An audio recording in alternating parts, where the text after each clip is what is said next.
Hello, hello, hello, hello, my lovely, beloved seekers and finders, and welcome to the Way of Truth number 50. It's a very good number. I like it very much. So my name is Artem Boytsev. I'm a spiritual teacher. I help people realize the truth of the nature. And this is my website. It contains a rather large collection of my writings on the topic of spiritual awakening and enlightenment, as well as other information.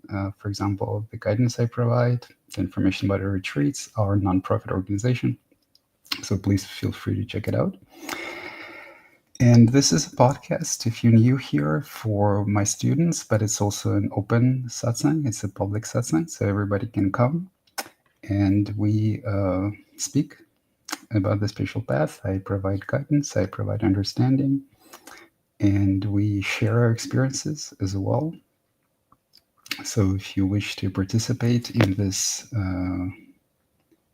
broadcast, the best way to do that by far is to actually participate in person. So in person, in your avatar, in your video presence, let me post a link to the comments. So this is being broadcasted on YouTube, Facebook, and Instagram. Those of you who are watching on Instagram, please keep in mind that Instagram limits the length of live videos to 1 hour, and they usually run a little bit over that.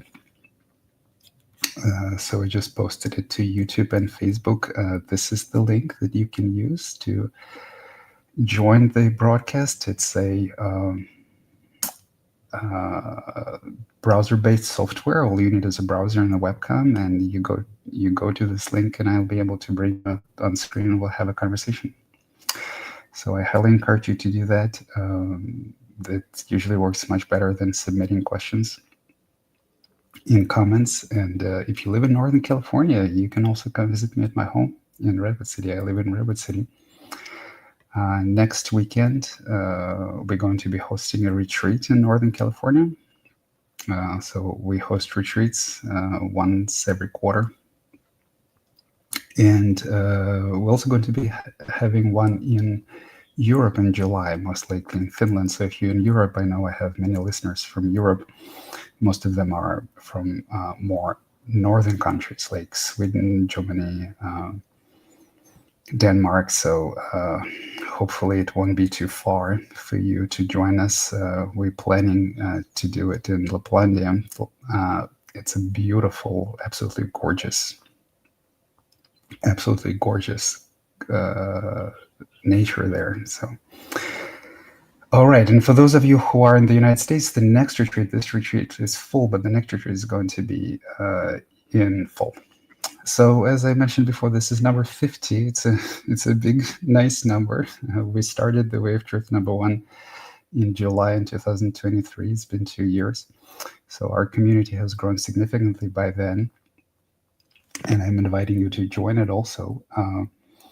Let me also post a link to our Discord community. So we have a wonderful Discord community where people in different locations, that's the link, different locations in the spiritual path.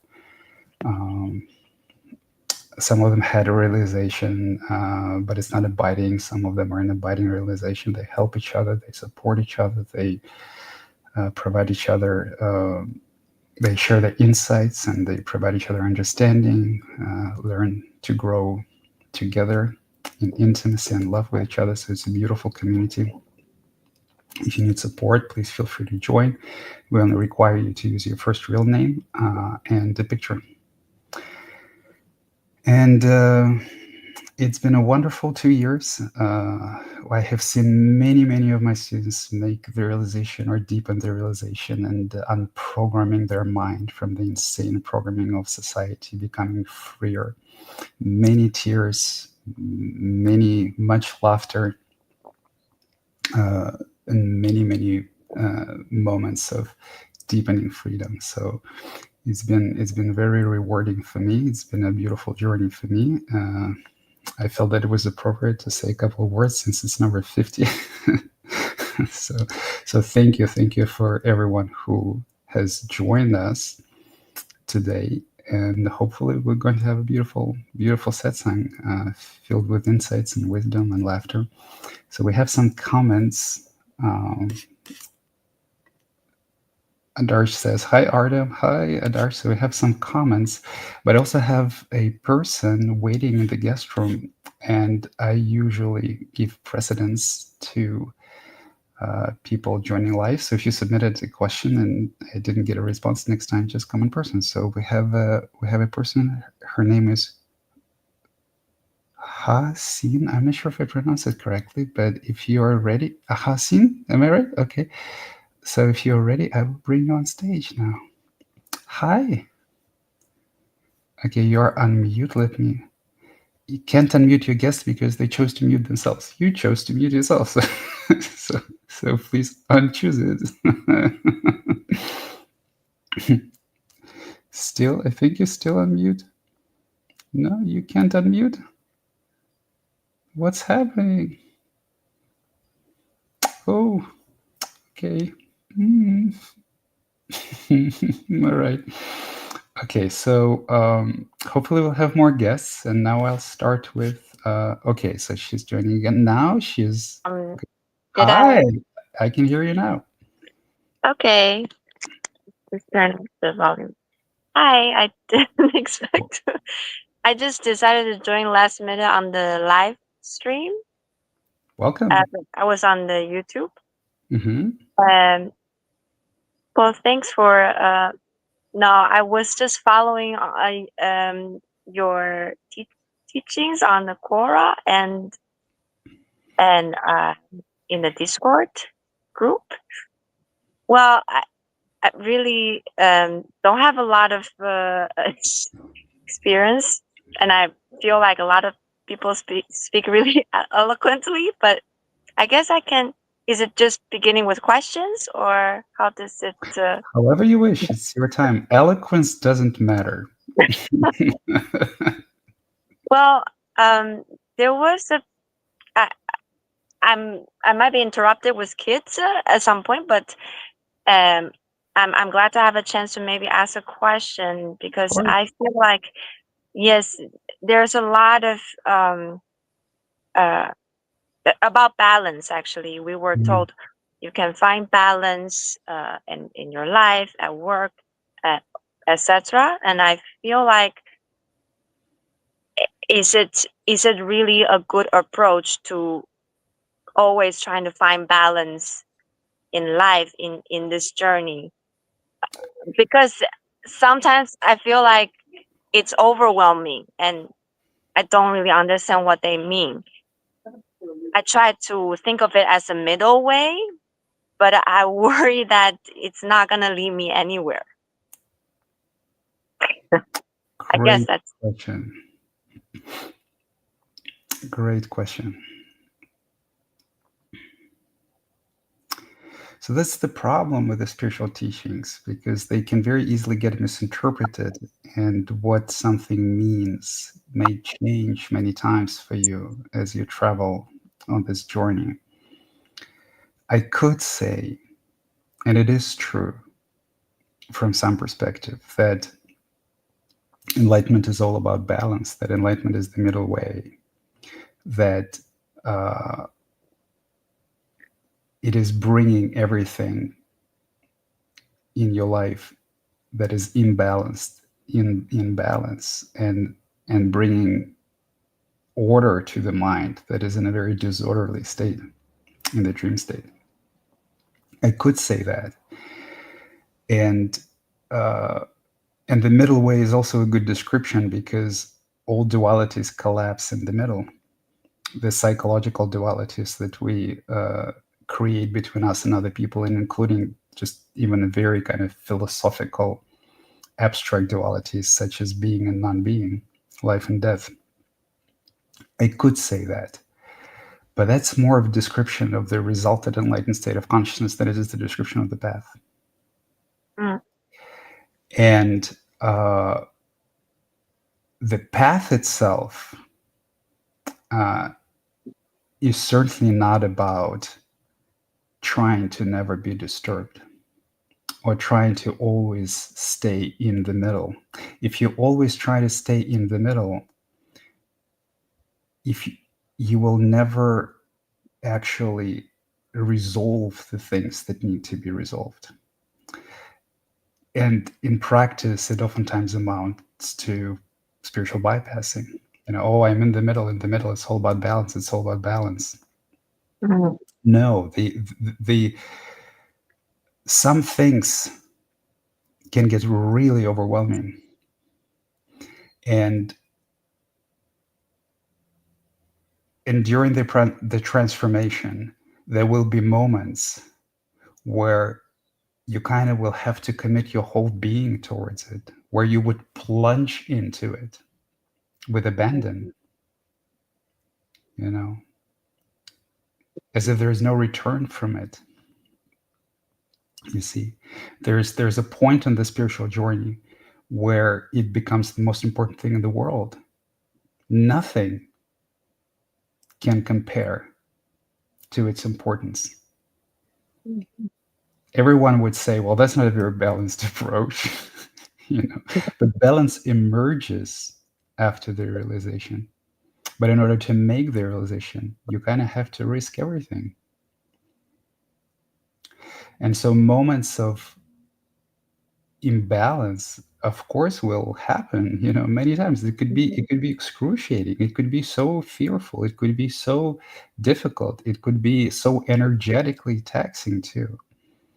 If you always run away from it by saying, oh, I need to stay balanced, I need to stay balanced, then you're never going to walk it. So that's why it's difficult. It can be difficult to combine the path with work and social obligations. It's very easy afterwards. Afterwards, it's easy to lead a balanced life. But as you go through it, it can be very, very difficult. Mhm. That's That also kind of confirms what I think. and as I say, oftentimes that's kind of the original historic function of monasteries. Places where someone could undergo the transformation with all of the Mhm. imbalance that it brings without kind of having to carry the obligations of worldly life. Another way also to look at it is that the mind in the dream state is very imbalanced. The mind in the dream state is prone to black and white thinking, is prone to catastrophizing, or uh, the opposite, kind of making something much more appealing or exciting or than it really is. So clinging and avoidance. It's also quite significantly traumatized. It's not possible to actually, in my view, have an ego without having traumatic rejecting experiences in childhood. So in a lot of ways, the spiritual path is about coming back in touch with the unconditional love that uh, have been conditioned away from us, that has been denied us, and that we have been trained to live against. And so there's quite a lot of imbalance in the mind. And since the spiritual journey is not a journey of avoidance, but or finding some trick of consciousness to feel good all the time, that never works. But it's a journey of making the hidden visible. It's making the unconscious conscious. That includes the imbalances and the suffering. So invariably, whatever imbalances you're suffering from as a result of the conditioning will be at some point of time made more visible, Mhm. will become more sensitive to them. They will become more tortuous Yeah. in and before the root of them is addressed, before the trauma, the lies of the mind that used to form, that these imbalances are formed upon, is seen as false, and the pain in the body that is carried is felt through. So to say that it's a very, one of my favorite memes is like they're like two pictures, and when one says this is what people think spiritual enlightenment is like, and there's this like beautiful woman sitting like this, like and then the picture down below, like this is what it's actually like, and there's just I'm not crazy, I'm not crazy. You know? So there's a stark contrast between what people think this process is and what it actually is. And so it's very easy to look at all of those like equanimous, balanced individuals, such as myself here, and try to emulate them. But I mean, trust me, as I was going through this, there wasn't any balance. It was very erratic and difficult as hell, and I had a lot of very extreme and overwhelming experiences. Mm. Thank you. I I'm I feel like maybe I was in this stage where I'm feeling quite a lot of things and past or traumas, and in the same time I feel like it was almost unachievable to balance everything. And so then I think it's true. I cannot expect that the thought of trying to balance everything would actually carry me through, because Yeah, that's not trust the that. goal. Trust that. You won't be able to. Life is an adventure. Life is a journey. Life is a game. It's also important not to confuse balance with perfect order, with perfectionism. You see. So when you say I won't be able to balance everything, uh, uh, you maybe at least in part refer to like I won't be able to make my life perfect in any way. But actually, in infinitely perfect life is also an infinitely boring life. I think it's more like you don't want it to hurt people in the Ah, process. yeah, that's what you're talking about. Yeah. Well, ideally, but it will happen. It will happen. You know, it's we are so trained to finger point both to yourself and others. The mind is so judgmental, the society is so judgmental that yeah, I mean, in a lot of ways, it's a path of hurting others or hurting themselves, and then realizing it and grieving about it and doing better each time, each time, each time. And it's a kind of a spiral path. I mean, in the beginning of the awakening, you get exposure to how you were hurtful, how you were hurt for all these years. Maybe some things that happened decades ago, and then the deeper you go, the kind of this time distance, it collapses, and you start noticing things that are happening right now. You start noticing like, okay, so you did something like yesterday or a week ago, and then you reevaluate it, you have an emotional experience, and you do better. So Mm. you will make mistakes, you will, of course, Yeah, hurt. for me particularly, it's like, let's say if I really dive into myself, then I Mhm. would potentially ignore children and create more trauma. So this like, as I want, okay, let me balance it by doing a bit of this and that, Are you let's say. speaking mostly about your children? Yeah. Ah, I see. I see. So as you focus yourself, then you're directly taking time away from other things. For example, it's difficult. Yes, yes. But how old are your children? They're 8 and 10, and I feel like I'm in a kind of a privileged situation where people around me, directly around me, are kind of understanding things, but it's more mainly directly with children that I find it hard to. Okay, so 8 and 10, I would say, is already the age where a certain amount of independence Yes. exists in children, where they can play by themselves. So it's not like, it's not like you must spend every minute of your day with children. Right? So it's important, of course, not to emotionally neglect them, but I would like to offer a somewhat different view, since you don't have to spend every minute of every day with them. It's actually good for them to also, at this age, to grow some level of independence. But what I would like you to consider is that the work that you are doing on yourself when you're alone in meditation, the emotional processing, uh, the uncovering, the excavating of your own traumas, will be tremendously beneficial to your children, because you will not be passing your own judgments and traumas to them in the long term. Yes, hopefully.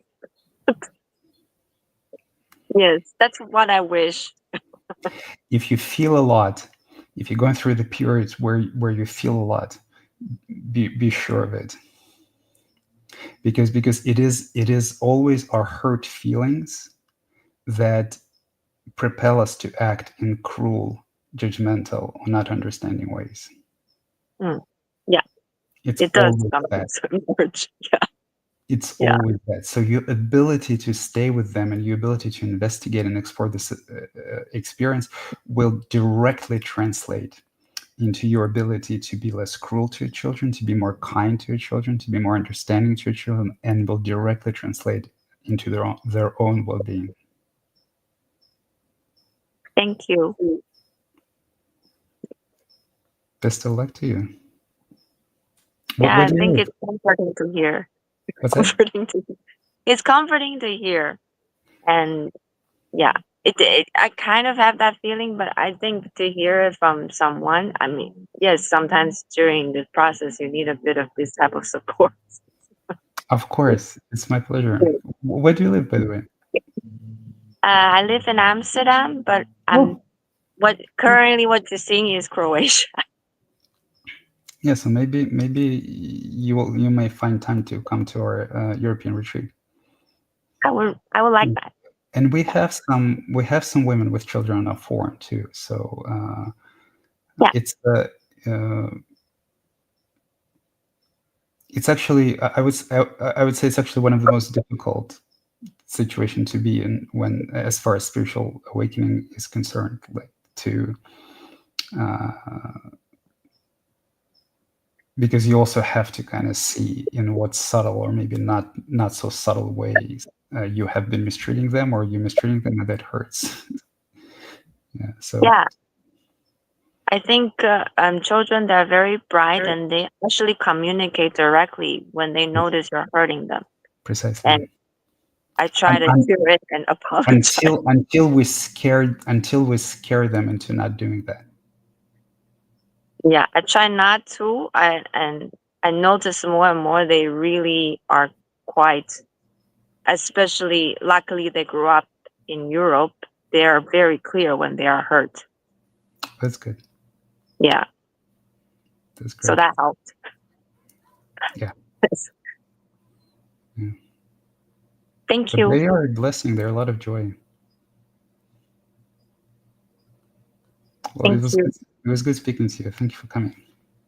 Yes, thank you. Bye. All right. So we have another guest. His name is Tilak. Hi, Tilak. Hi, Artem. How are you? How you been? Good. Thank you. Good. I'm good. Thank you. My question is around patience. Mhm. I want to hear from you what you think of patience, specifically in the context of processing old traumas, repatterning one's behavior. Because for me, it seems like old patterns come up, old traumas come up, and sometimes there's an impatience that also arises with it, which where it's like not this shit again. Like when is this well gonna dry out? Uh, Recently I've been kind of seeing that impatience as its own like trauma response, as something that I need to love and not um, cling to, perhaps. So yeah, what are your thoughts on patience in that Not context? hate on yourself, not reject. Yeah.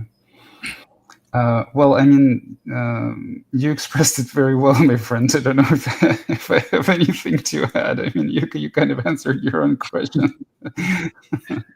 But yeah, I mean, patience is huge. Patience. You could even say patience is everything. You can say patience is the ability to be with yourself, with whatever's going on in your conscious experience, or with someone else, or with the world, without wanting it to change.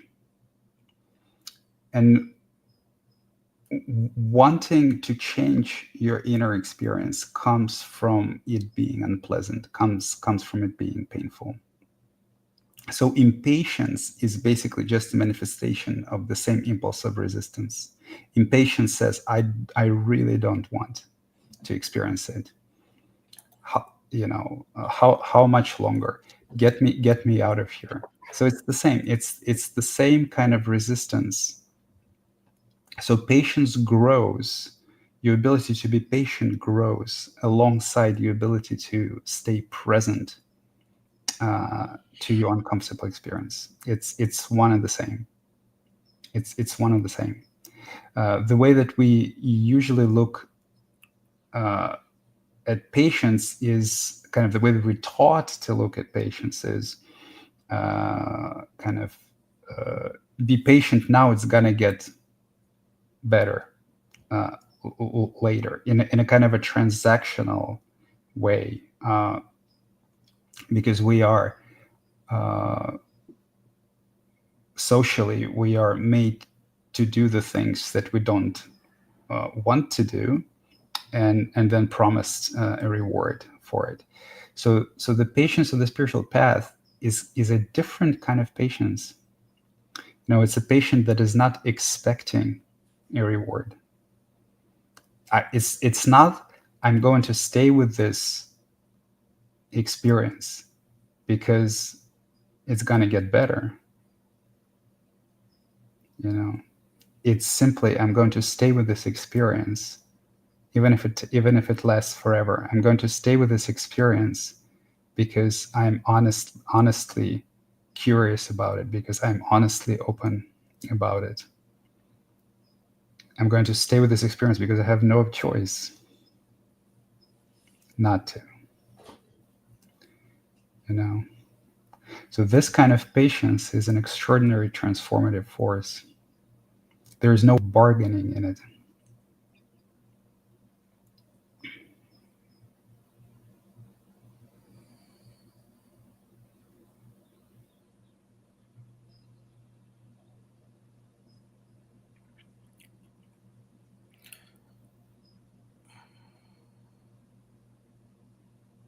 So you will see the impatience. And the impatience is an attempt to run away. And you will need to apply your patience to your impatience. So don't even wish for the impatience to go away. Don't say, "Oh, how much longer with this impatience? I wish I wasn't that impatient." Just observe it. Just witness it. Just acknowledge it. Okay, I'm getting impatient. There's some resistance. I want to run away. Let's just stay with it. Let's just stay with it. Is there any like positive quality or resourceful quality from that impatience? Like, is it somehow is the seed form of it maybe an aspiration for greater freedom, perhaps? Like, is there some positive element of that impatience?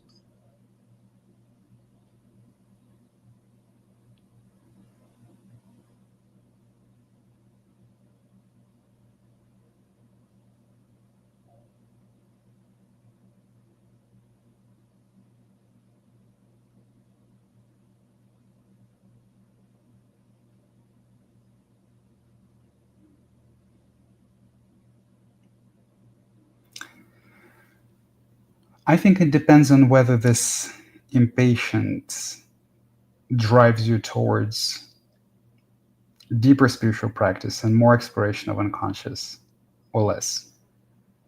So if this impatience takes the form of, you know what, I'm so sick and tired of my suffering, I'm going on a like 7-day meditation retreat, and I'm just gonna stay with whatever arises. I'm sick and tired. I really want to see more. I'm ready to feel more. I'm ready to go deeper. Oh, the same thing with psychedelics. I'm gonna experiment with psychedelics, or I'm going to like take a higher dose if I feel like I'm ready for it. It might be unpleasant, but I feel that it's needed. If you call that impatience, then yes, of course, it's a great impulse, right? But what I was talking mostly is the impatience that arises during the spiritual practice, and the impulse is to run away from the experience, or to mask, or to mask it with something. You see. So notice that uh, in those cases, one impatience moves you closer to fear, and another is running away from fear. Hmm.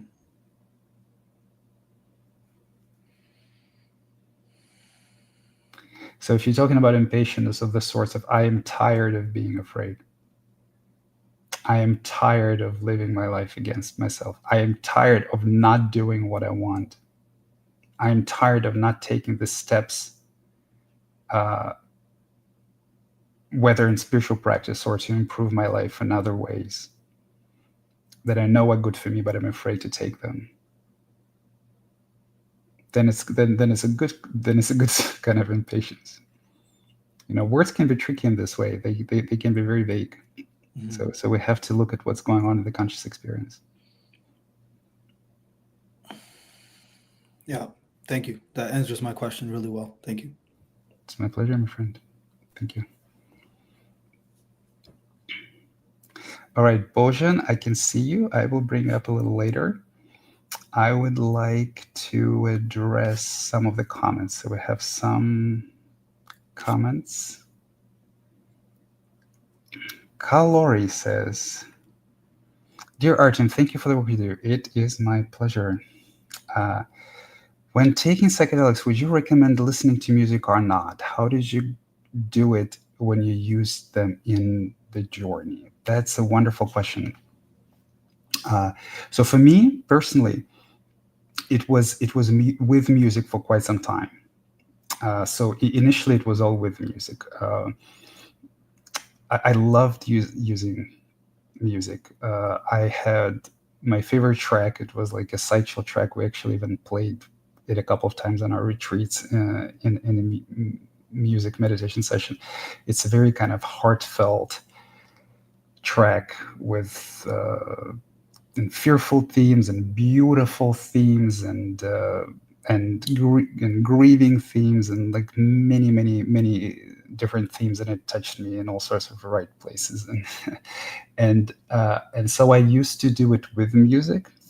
I would meditate for like 3-4 hours, and there would be like a couple of tracks, not just this one.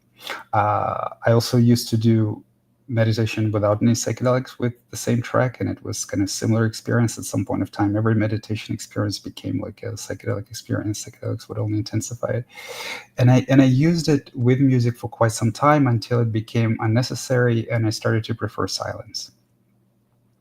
So, so my take on it is that if the music creates an emotional response in you, if the music allows you to go deeper into your heart, if it touches your heart, if it touches you emotionally, if it intensifies the experience, if it takes you places, then it's actually a wonderful catalyst. It's a wonderful catalyst. Uh, Anything that takes you into deeper places is a wonderful catalyst. So if you like doing it with music, please do it with music. At some point of time, for me, it kind of naturally dropped off. Not even very quickly. Like in the first 3 or 4 years after self-realization, I was mostly using music too, and then it just became a sort of a distraction because it lost the power to evoke deeper things in me, and I just started to prefer silence, and I started to enjoy silence much more. So completely up to you. But I'm absolutely not against it, and I would even recommend it. If you have music that helps you meditate, please use that. And help here again, help means takes you deeper, makes you feel more. Okay, Thomas says, what are the hell realms and astral realms? What do they come from?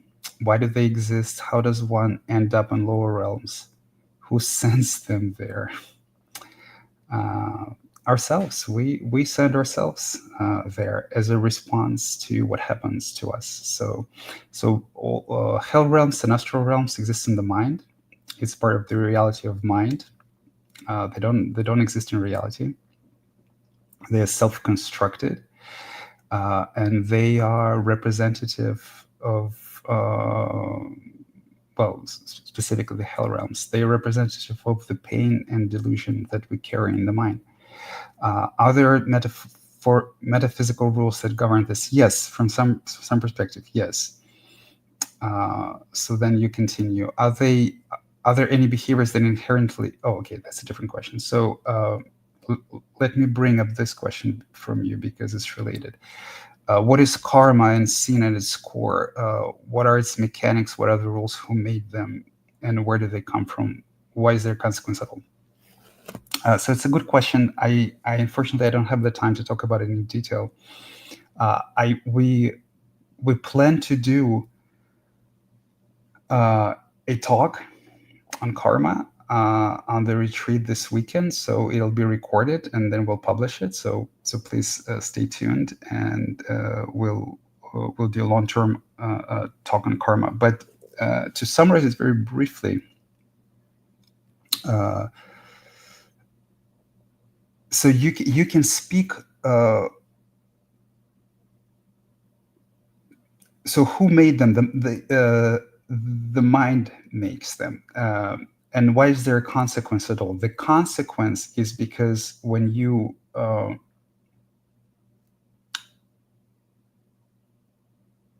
do what is kind of described as sin, you move against your heart. You move against yourself. The acts that exacerbates your karma are the acts of self-rejection. So it's either self-rejection, it's either direct self-rejection, so you're acting out of self-hatred, self-loathing, self-denial, or it's projected outwards, where you project your self-rejection on other people. So a good example is self-punishment and punishment. They're actually in opposition to reality, because punishment very rarely changes behavior. At least it doesn't change the roots of behavior. So you can scare someone with punishment, but you cannot actually reform them with punishment. And the same applies to ourselves. So only love reforms, only love transforms. And so you can think about karma as a conglomeration of inaccurate views and inaccurate beliefs about yourself and reality that make you act in ways that are self-defeating. So basically, when you make things not better but worse for yourself and for other people, which is generally speaking the same most of the time.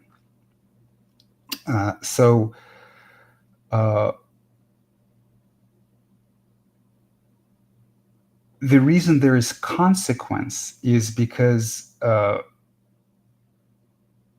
the delusions are the consequence of pain that the heart carries. And if you act in ways that are aggressive towards yourself and others, you actually don't shed pain, you accumulate pain. So on the way home, when you unravel all of this, so to speak, if you commit karmic actions, if you commit actions against yourself, there will be more to unravel. And a typical example is like if you abuse an innocent person, you will have to experience more guilt. And the same thing if you abuse yourself. So uh, that's probably all I can say for now, because it can be a long discussion. But again, we will have a talk on karma, and I will go into it in greater detail. But you also have another question, which is quite related to that. You say, how damaging are the stories of standard religion depictions of hell, eternal hell, and cardinal sin? Is it possible these beliefs themselves are what contribute to people ending up in personal hell? Yes, very damaging, extraordinarily damaging, because the most of the religion indoctrination takes the approach not of love but of punishment. And the religion indoctrination, just like all the other sources of indoctrination of society, is fundamentally based on fear and shame. So, yes, those beliefs itself are what contribute to people end up in personal hell, because religion is actually the perversion most of how religions are practiced is it's a perversion by the ego of the words of an enlightened person, in a kind of in a perverse way, to scare people into acting a certain way. And that's why it's so famously uh, filled with hypocrisy and contradiction, because the ego is filled with hypocrisy and contradiction. And whatever kind of, if you uh, most Christians, they throw away the tenets of Christianity the moment that it becomes inconvenient, right? So thou shalt not kill. Well, with the example of this, and this. So it becomes a tool of control rather than a tool of love, and it is actually quite rare to find a person who is practicing religion in the way that it's supposed to be practiced as a spiritual path. And so those tenets become much more apparent as one grows in consciousness themselves. So yes, I mean the way that it's practiced, it certainly contributes. We love to scare. You see, we love to scare children. We love to scare each other. We love to scare and punish. And there is no hell other than made by the mind. And so when we invent the stories of hell and punishment, instead of addressing the pain that needs to be addressed, addressing it with love and understanding, then we create a mind that is very fearful and kind of easily pictures itself in a hell realms where it's experienced when it's experienced a lot of pain. So okay, and you also have another question. You say, other behaviors that are inherently embarrassing or shameful, or is it all a matter of perception? There are no behaviors that are inherently embarrassing or shameful, actually. There are behaviors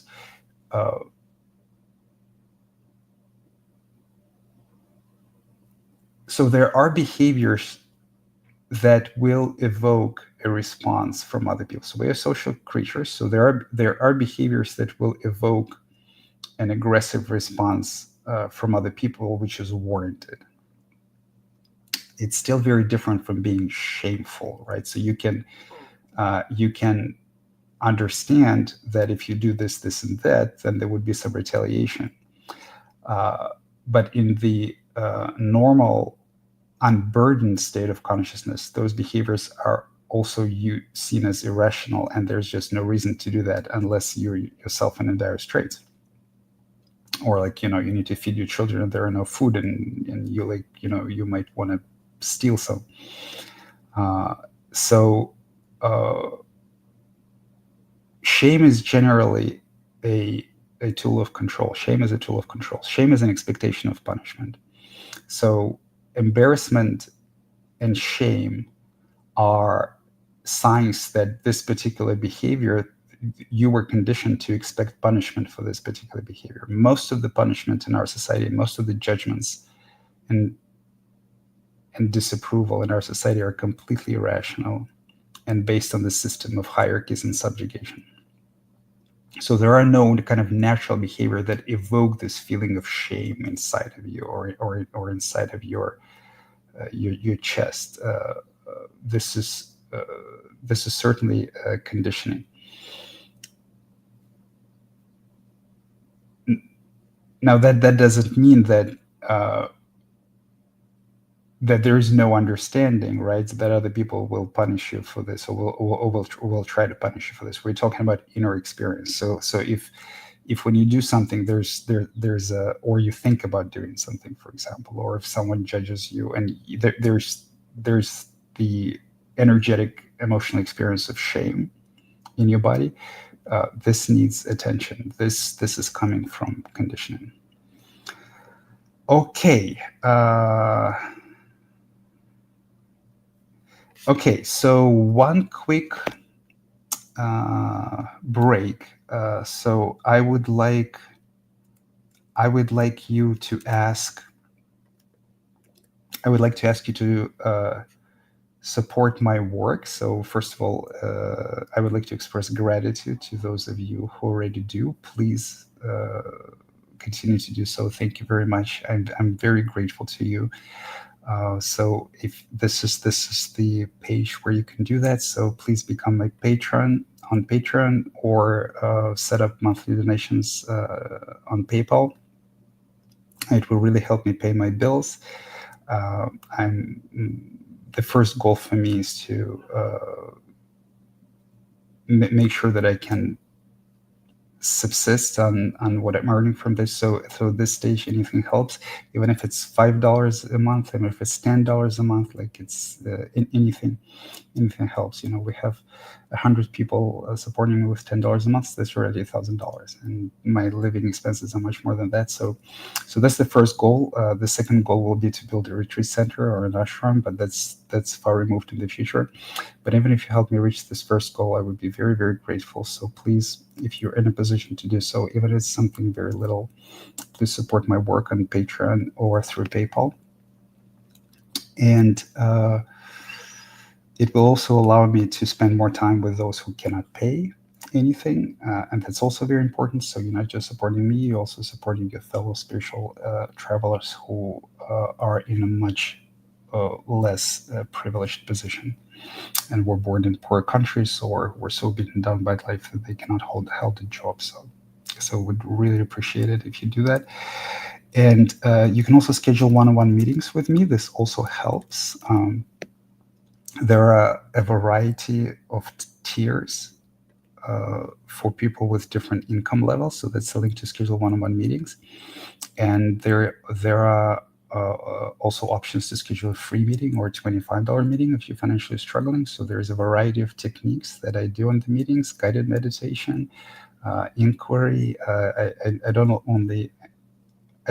only answer questions, but we can also practice together. So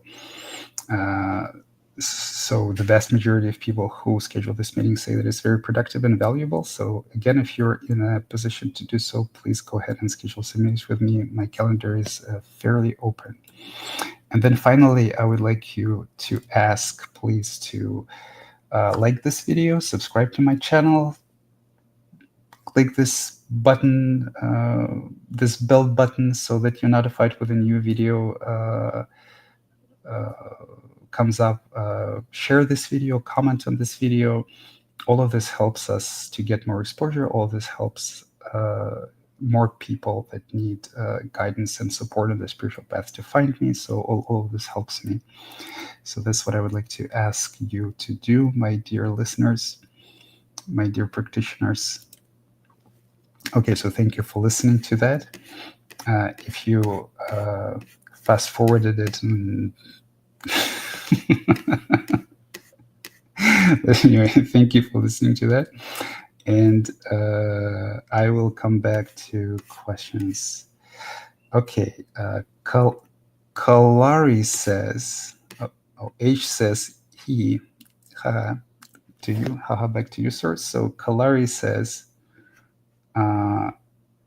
today during meditation, I became one with sensation and the mind disappeared. Is that how non-duality feels? Yes. Yes, so non-duality feels like being one with sensations. So it feels like becoming sensations themselves. So sensations were never separate from you. Your all conscious experience is just a soup of sensations. And there was actually never a separate experiencer that was the receiver of these sensations. Just like there is no separate entity in your mind that talks. The thoughts arise and fall in consciousness. So you say, also, does self-realization equal reaching non-duality, or those are two different stages? So in my language, in the verbiage that I use, authentic self-realization is when this becomes an abiding experience and effortless abiding experience. So when you effortlessly abide in a state where the separation between you and sensations disappears. So it's like when you, as the experiencer of sensations, as the subject, which you thought you were, the ego thinks that it exists as the receiver of all the sensations, disappears, and you kind of become, and the separation between sensation and this your conscious experience disappears. So it may feel like everything is you, basically. So the sounds are you, the vision are you, everything is you. Every sensation in your conscious experience is you. So when it becomes an abiding and effortless experience, I would say that it's self-realization. It's the same that Adyashanti calls abiding awareness. So that's not the end of the ego by any means. There's still some painful sensations in there that are coming from the remaining conditioning, but it's quite profound state of consciousness, and it's an extraordinary relief for the vast majority of people, because there is no searching there. There's nothing to seek there. You see, the seeker is gone at this stage, and it's also seen clearly that that's the way that it's always been. So that's coming home in already a very profound kind of way. So what I call enlightenment is kind of a stage down the road where it just refined, and as the result of coming home, there is less and less and less and less and less suffering. Okay, so let's see.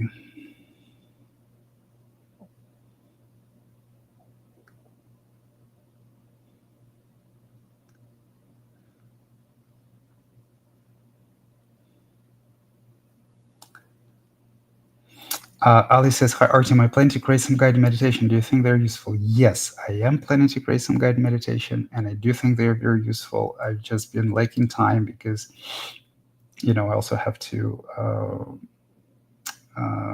manage my investment portfolio to make sure that the ends, to make sure that ends meet, and I've got other things to do. So again, ideally, I would be doing this. I would be allocating much more time to this than I do. So your contributions, even if it's small, they help. But yes, I do plan it. Hopefully this year.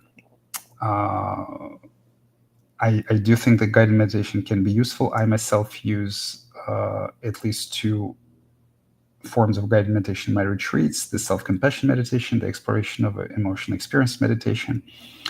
And we'll do some more, like the contemplation on death. Also, there could be lots of different meditations. I can think about 4 or 5. So within like a year, maybe maximum 2. I'm not sure. So it will happen. So.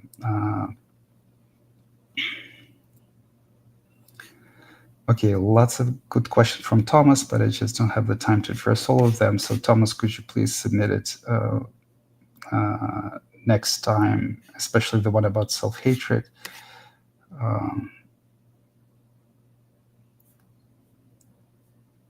So Kalari says, is it true that it is the overlay of thoughts that keep us from becoming one with sensation? I saw that today during my meditation. It is true, but there's a deeper truth to that.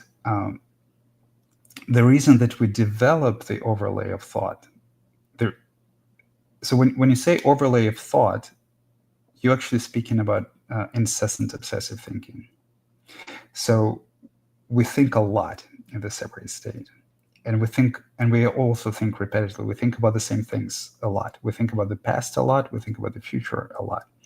The reason that we think a lot in the separate state is because there's a lot to feel that we don't want to feel. So this overlay of thought was created in order to try to explain, justify, figure out, fix our inner pain and suffering. That's basically why it's there. So on the spiritual path, always the very first thing that had happened is this kind of very first barrier is broken, and you get closer to all of your sensations. And then the deeper exploration of the rejected, denied suffering of the ego starts to happen. So it is true in some ways, but practically speaking, you can't say, oh, you're just suffering because you think too much. It's usually the opposite. You think too much because you're suffering. So that's why I teach people when you find yourself in kind of repetitive, obsessive thoughts, that's why I always teach people to ask yourself the question, what am I feeling? What am I feeling? So the thoughts are reflecting the repressed emotional or energetic experience. The thoughts are reflecting basically your state of consciousness. They don't actually create it. It's already been created. It's created by suppression. You see? So if you're in a kind of a fearful state of consciousness, it means that there has been a lot of fear or anger which you experienced during your childhood, and you suppressed it out of fear of your environment. You suppressed it. You did not express it. It felt dangerous to express. So because we kind of carry it in us, we construct this elaborate landscape in our minds. You can think about the ego as a character, as a fake character, as a persona that we play in order to please other people or to conform to social expectations. That's why it's inauthentic. You see, so this persona constantly thinks, because the moment it stops thinking, it starts to collapse, and you also start to get exposed to everything that is happening in your heart, everything that is happening emotionally within you. Okay. Okay, so you continue. Will the practice of continuously bringing attention back to sensation break the spell of thought identification and bring one to duality? Yes, that's actually exactly the practice that I'm teaching. That's exactly the practice that I'm recommending. Just notice that if you find it difficult, if you find yourself, remember, if you find yourself in identification with thought again, or you find yourself in the loops of obsessive repetitive thinking, it does not mean that you're failing, right? So the mind has a lot of inertia. Sometimes they will be thinking. So sometimes they will be thinking that kind of tries to deal, fix, or do away with the feeling, and you'll need to remind yourself again and again to feel. And then sometimes when the insight comes as a replacement of something false with something true, they will be thinking about the insights. So the mind also likes to chew on the insight for a while to kind of integrate it. That's also okay. So it's not every time that you're thinking you're failing, but notice if your attention runs away from something that you experience sensationally into the chain of thought. Just acknowledge it, notice it, and bring the attention back without trying to stop the thought. So kind of just expand your consciousness to include the sensate experience in it. The thought is usually there to exclude it, not to look away. It's a kind of a refuge. It's a place where we hide. The thought is where we hide from what we feel. So expand your consciousness to include this sensate experience. And sooner or later, the sensate experience will become the foreground and the thought will become the background, as it's supposed to be, because thought is just one of the experiences of life. The richness of the experiences of life is primarily the richness of the senses, and thought is just one of them, one of the experience. You can say it's a sensate experience. It's kind of like hearing something in your mind, but it's just one of them. In the dream state, it's the dominant one. It's the most important one, because we think that we can think away. We think that we can control the future. We think that we can get away from all of our difficulties by engaging in continuous thought and by analysis. That's not true. How to get along with people before self-realization. Okay.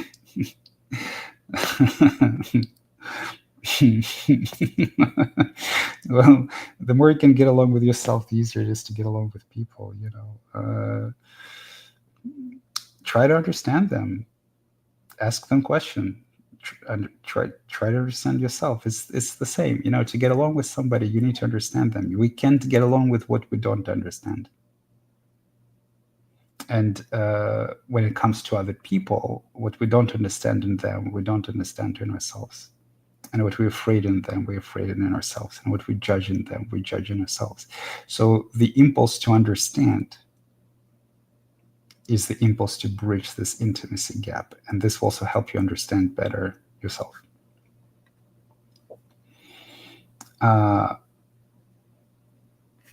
Okay. Max, okay, so you submitted some questions. I think that I'll be able... Oh, will I be able to speak to you on video? Okay, White Red says, smash that like button and hit that bell to be notified of updates. I support this message. Kyle says, did you also struggle with conceptual thinking on the path? Yes, of course, a lot. Like my mind was so active that I also used to work as an engineer. That when I came back from home from work, in the dream state, it took me a few hours to stop thinking about work. It was very difficult for me to even change context. It's like my mind was continuously involved in problem solving. You see, and the thing is that this obsession, this inertia, comes from my tendency to solve the problem of your experience, of everything that I was carrying in my unconscious, and it expanded to the problem solving in life. This tendency, you see. So I was obsessively thinking about problems at work. When your experience is kind of resolved, when there is no continuous pain and suffering in your lived experience, the mind actually quiets down rather quickly when it's time to rest. You may be thinking about some problem, and then it's time to rest. You're afraid. Oh, sorry, you're tired, and then you lie down. The mind may still think about it for a little while, but it settles down quite quickly because there is no this urgency. Like, I need to solve it. It's important. You see. Rest is just as important. The dream state is characterized by continuous seeking of something to fix or solve in order to become happy. And this tendency of the mind, it's when the mind is very active and analytical, it starts expanding to even little problems, So did you also deal with the brain fog of not being able to think conceptually? At some moments after the realization, yeah. So now I don't. So now I can think conceptually very easily. But as the mind dissolves and those habits kind of get exposed for what they are, there might be a period where you just want to run away from all thought. And most of the thing, like you say, struggling with conceptual thought is not in being able to think deeply on conceptual stuff. I mean, it depends on what kind of conceptual stuff. Most of our deep thoughts about the nature of existence, the nature of suffering, like most of it is basically philosophical conversation. Most of it is just a decoy in order to not deal with our suffering. But if you talking about like conceptual stuff as in like solving an engineering problem, then yeah, I mean, there was a period where it just couldn't, like, it was just, it felt too much. It was too much of a reminder. You say my mind quieted down by a lot. That's wonderful. And you're happy for you. You're happy for, yes. So you say technical systems thinking. Well, okay. Let me bring Bojan. I promised him. Hey, buddy. How are you? Hello. I'm okay, thanks. So I do have a question. Yes. So there is like this very compulsive fear which manifests as some kind of a want to help people. It's like giving information, for example. And everything has to be true in that. For example, if people are discussing something, you have that urge to, like, if there is something that they're saying and you find it logically incomplete, you have to add information to that. And there is an impression that there is some help in that for them to know or for them to see. And in a way that it manifests for me, it's like a mechanism which tries to also help parts of my own ego in a way that so I can't let go of something until it's good enough. And this persona makes sure that it's good enough and that I'm safe to let go of a thing. I don't know if that makes sense. Everything did except the last part. Can you repeat the last part? So it's trying to help the ego accomplish certain things, like to feel safe, and it cannot let go of a thing until. So what does it accomplish? What are you accomplishing when you add or correct someone information wise? What does it feel like you're accomplishing? There is some sense of safety, like there is something about maybe knowing, like there is like help in them knowing or in them getting enlightened, for example. But for me personally, if I have like a very strong shame and I cannot let go of a thing because of the shame, I try to mentally compensate for that, and that person is like in charge of helping the fatherly ego sort of like solve this in a way that brings him some kind of like fulfillment. And if it's not like safe enough, if there is some logical reason, like if the persona concludes that the source is happy with the way things are, it will let go, but it won't let go otherwise because it's not safe in some way.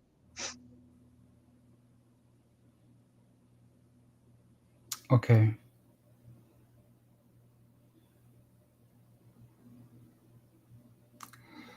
Well, the source is always happy with the way things are. So it's always a question if I am assuming that the reason that you're asking this question is that it's not satisfactory in some way, that you intuit on some level that it does not make things better, that it makes things worse. Only maybe for you, if it becomes obsessive, or maybe for the other person if they don't take it very well, or maybe for both of you if it jeopardizes the quality of your relationship. I assume that is true because if it wasn't true, then there would be no suffering in it, and you wouldn't be asking this question. So if that's true, that means that there is something in you which mistakenly believes that you have to do it. It can do something. It can be related to your safety, yes, or it can be related to something else. But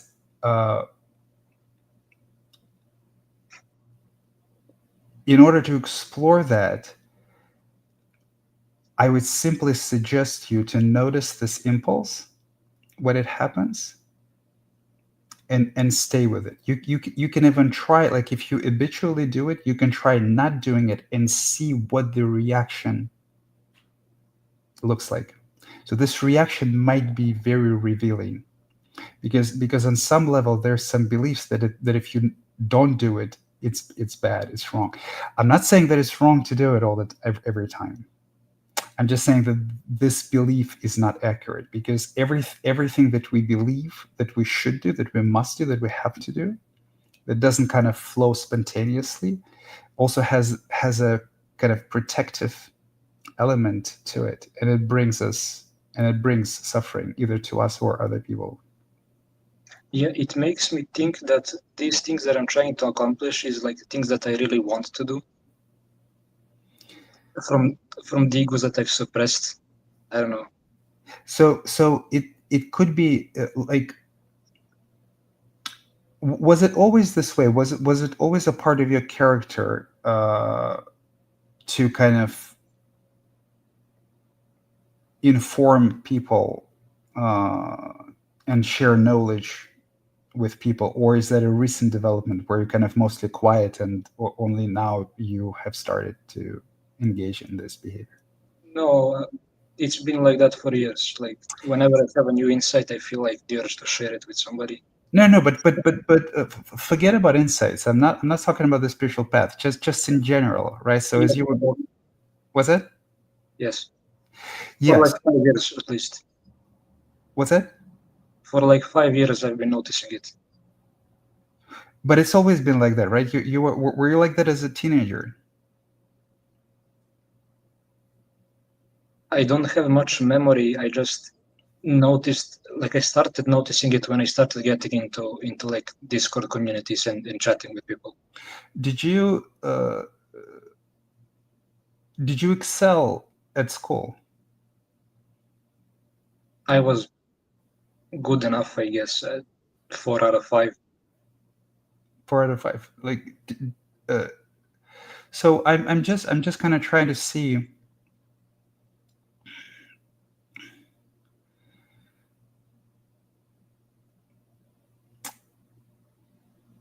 I can only speculate where it's coming from because I don't inhabit your mind, right? So that's why I suggested to not do it and see where it leads you. But there could be a bunch of reasons. Like, for example, people who excel at school like I was, right? So people who put their mental energy into being a good students, right? They oftentimes have this yearning to prove to other people that they're smart. Or it could be something completely different. Like, for example, you feel that if you share your insights with other people, you will be safer because you will help them on the path, and there's much less chance that they will hurt you. It's difficult to see where it's coming from. One thing I know for sure is that if it feels like you have to do it, rather than enjoying it, then there is some fear that will get exposed once you stop doing this. That's why I asked if it's a recent development, right? If it is something new for you to be in a position of someone sharing knowledge rather than simply consuming it, then it might be very like by others and listening to others. Then it might be kind of a very healthy for you to actually grow a voice and express your opinion in ways that you were too timid before, for example. So in this way, it can be quite enjoyable. So the big question here is: are you trying to run away from something, or insist on something, or control something or someone by doing that? Or is that a growing natural expression and feels freer than before, and it's not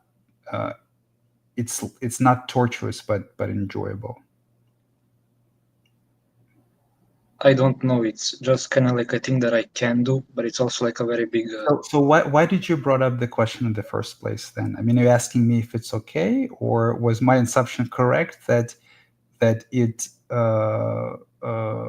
creates some trouble? Yes, because I think that's one of those personas for me that suppress a lot of other ego.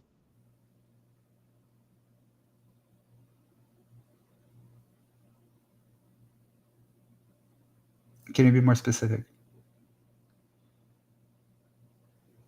I'm not entirely sure, but I have an impression that because of that specific complex, I like reject a lot of other parts of myself. And like it's like a thing that I can like I don't know if I place myself within myself and then all the other stuff is like here, right? Okay, I see. I see. So are you saying that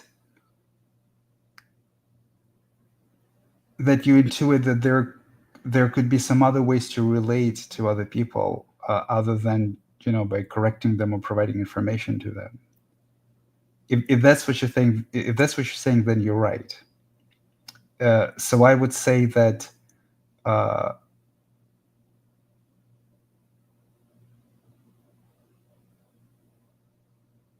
I think that it would be good for you to stop doing that and see what comes up.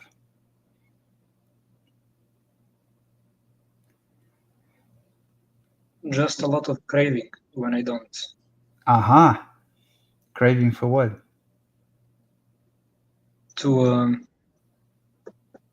like return to the server and write stuff about like the information which they might not be correct about, which they might be missing or something like that. Did you try to, if you're talking about our server, did you try to approach it in an explorative way? So basically, just verify it with them, right? So if you feel like they're missing some information, write that to them, right? But then ask them to be very honest with you. Was that helpful? You see, so get feedback from them. You see, check if you're actually helping them.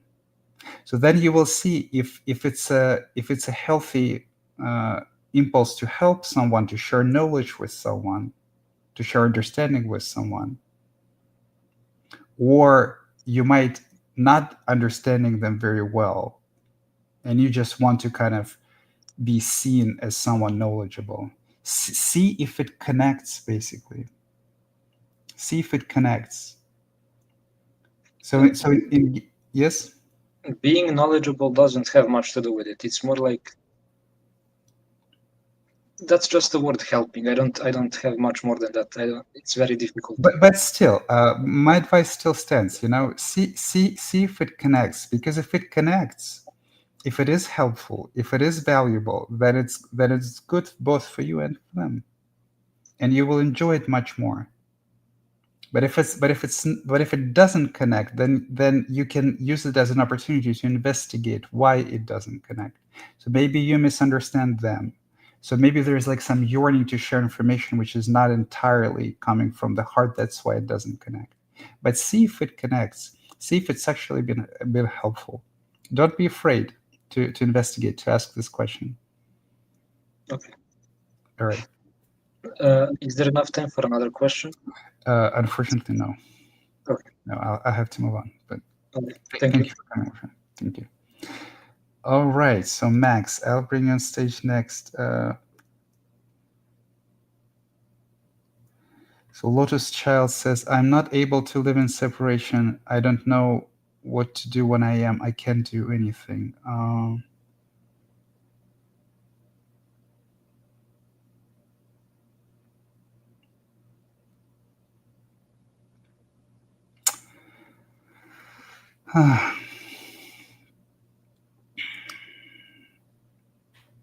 So yeah, those kind of back and forth can be difficult. There's nothing to do when you find yourself in separation again. You cannot do something to get out of this state. You see, you cannot reach for non-separation. The reaching for it itself prevents it. So all you can do is just relax.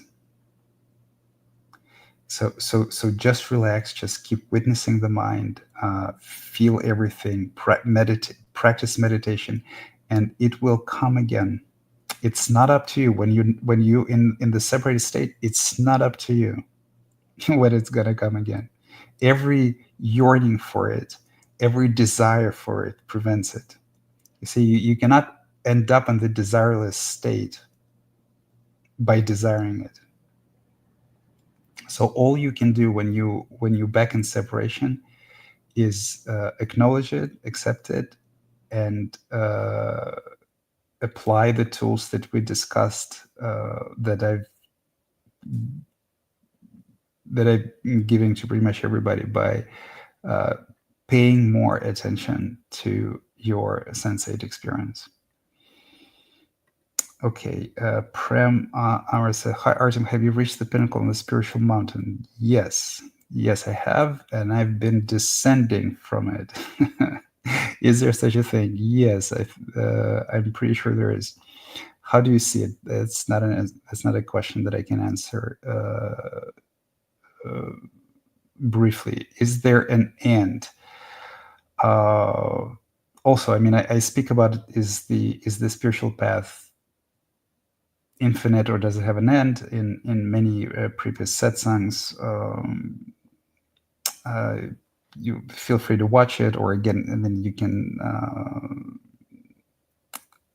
schedule one-on-one meeting with me also, and we can discuss those things.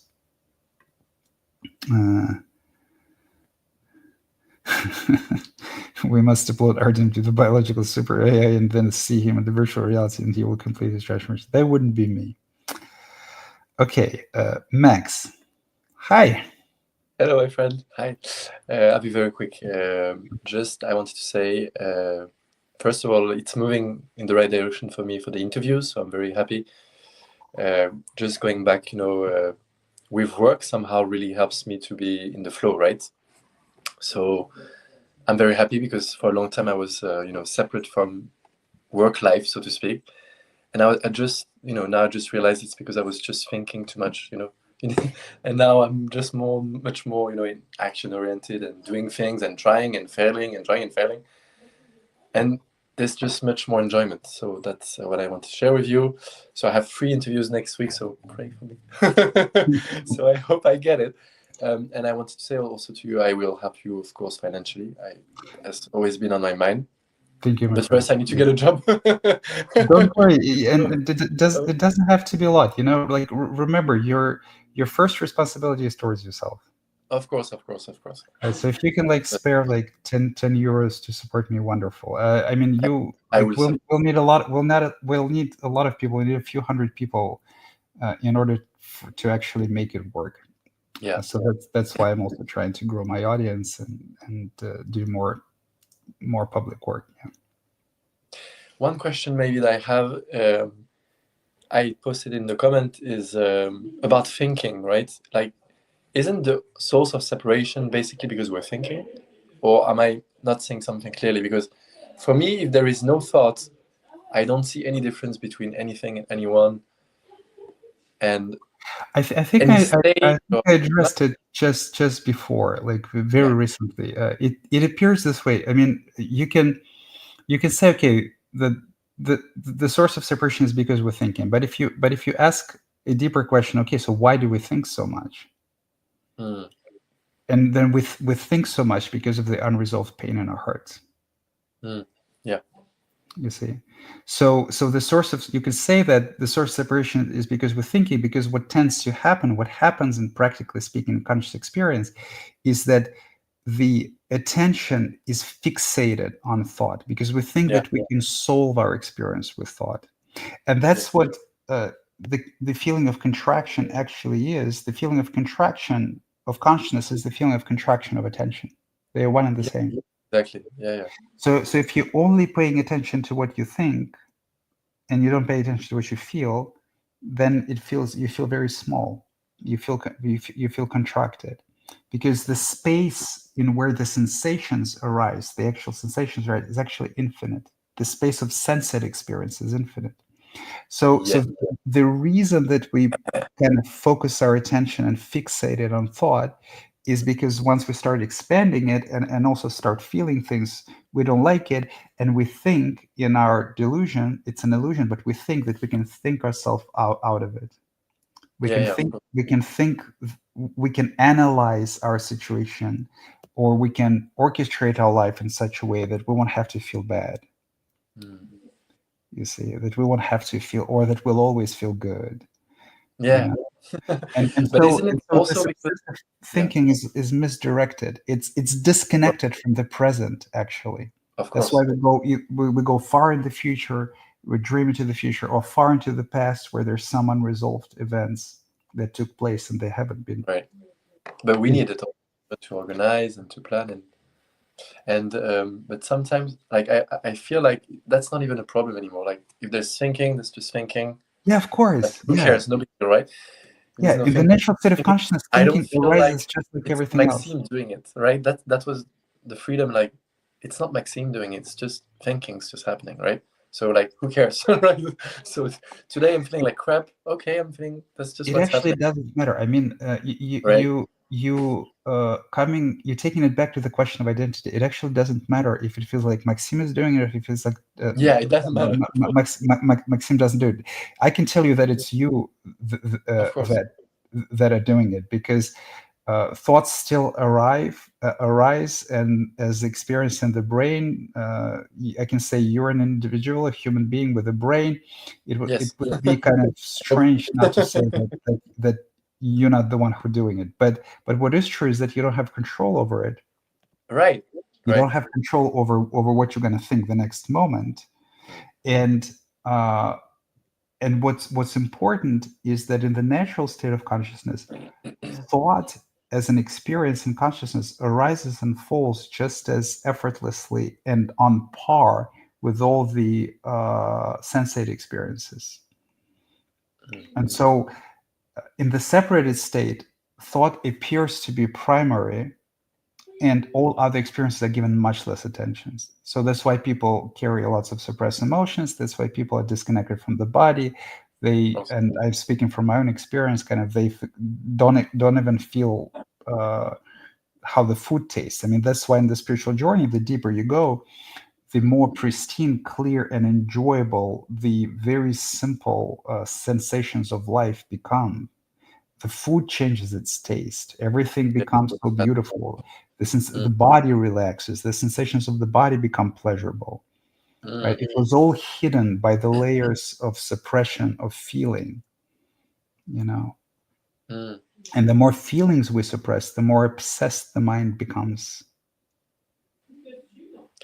The freedom here, that's where I'm at. I'm not saying it's a final anything, but was just to see that, you know, there is no I to whom it's happening. Like, who is this I, you know? And there was a freedom that was like so laughable, because it was much easier than I thought, you know? So I was like, of course, right? It's just Everything. There's no I. So like, even if I get enlightened, like, so what? So there is no I. So who cares, right? So yeah, I'm just gonna live my life and enjoy myself, you know, like. yeah. And You live can normally. say that all this is not happening to you, but it's happening in you.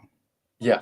If Exactly. if you is the big you is consciousness, then it's all happening in consciousness rather than to you. Yeah. Exactly. Yeah. I mean, you already know all this. I know. I'm not teaching anything. You already know. But for me, it's feel like it's not a final place, of course, but I feel it's enough for now, you know. And just enjoy the world, and be in action, and you know, like be action oriented, do things, and somehow the suppressed things go out by themselves, because I'm just in movement, in action, in motion, and I love doing things, you know, trying and all those things. So somehow this active path works for me. And the Beautiful. more I do, the better I Yeah. feel. So like, yeah, I'll do more and more and more. Do things. Of course, you're young. You have a lot of energy. Do things. Yeah. It's a relaxation. It's a huge relief. It's a huge relief. It's a relaxation. It's relaxation, but I'm Relax also deeper and super deeper into hyper. life's flow. What? Right. I'm relaxed, but I'm also super hyper. But I'm you also always feel full of energy. Good. so much. Yeah, yeah. Crazy. Beautiful. Beautiful. Yeah. Okay, my friend, I won't take much more time. Thank you so much for your time. You're the best. I love you so much. And pray for me for my job, and I will Okay. support you, and I will come back to visit you again. Absolutely. It would be my pleasure. The going back to society will be tough, but it's a good dharma. Yes. Yes, it is. It It's is. gonna be tough. But the job I'm looking for is quite chill, so it's Okay. so we'll see Good luck. how Good it luck. goes. Thank you, my friend. Thanks. Thank you. Bye. Bye. Bye. Okay, so I know, thanks, haha, I'm laughing again, but there is a lot of struggle and I can't stop the grasping. Yeah, you can't stop the grasping. So just observe the grasping, and whatever happens, happens. Sensei, put a face into surprise look, somewhat will create a viral. I don't know, will that work? Okay. Very true. Enjoyment, yes. Yeah, I know you can't. That's correct. You can't stop trying. Just flow, just fall. All right. So, well, that was it. Thank you very much for coming to our The Way of Truth number 50. It was a pleasure to see you all. It was a pleasure to speak to you all. Once again, please join our community. Schedule one-on-one meetings with me. Visit me in person if you can, and join the Discord. Join our retreats, support my work, and best of luck to you on the spiritual path. I hope many of you will experience more of this wonderful, tremendous freedom, this beauty, the intensity that life is, the gorgeousness of the senses, the beauty of the freedom, the excitement of the exploration and the adventure, which life is. And you will experience less and less suffering that you still carry. The more you unburden yourself, the greater life will blossom into this beautiful adventure that it is. So it is my honor to serve you. It is my honor to be your guide and teacher on the spiritual path. And I'll see you in a couple of weeks. Bye.